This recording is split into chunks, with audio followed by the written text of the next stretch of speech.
This video will demonstrate the ED triage process using FirstNet. Click the green IEMR icon on your desktop and then click the FirstNet icon. Log in using your Novell username and password.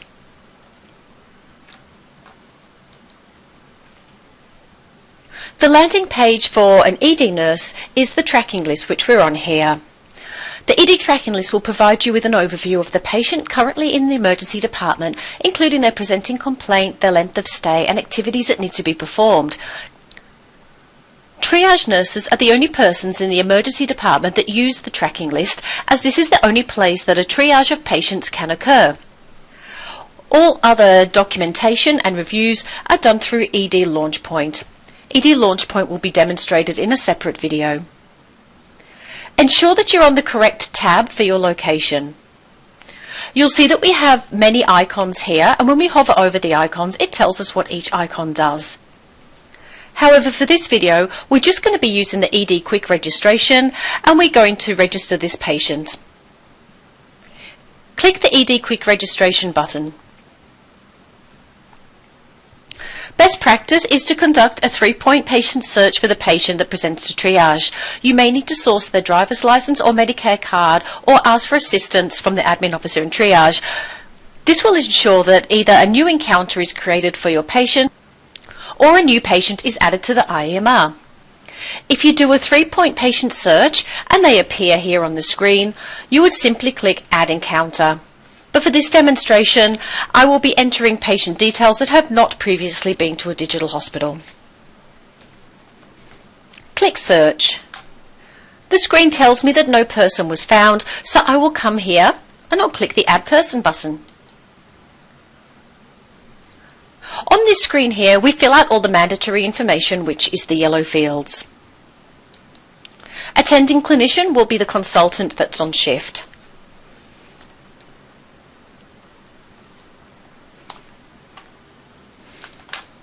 Select the appropriate doctor from the list. Select a referred by reason. For this demonstration, I'll be saying that they referred by themselves and their arrival mode was walked in / public private transport.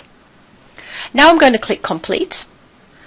And I get this message on the screen letting me know that we now have a UR number for this patient and a FIN number, which is a financial identification number. Click OK, and the ED triage form will automatically populate on the screen.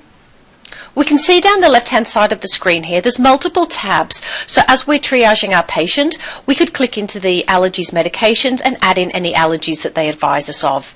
We can add in any chronic conditions by clicking on Problem List and adding in any alerts or problems.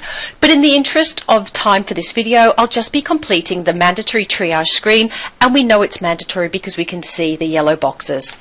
We enter in the patient's presenting complaint.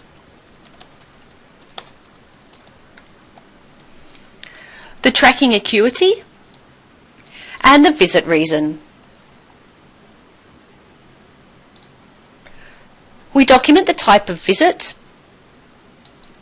and whether or not the presentation was a direct result of an injury. We'll now document the triage obs that we have taken, and we'll populate them down in this section of the screen here.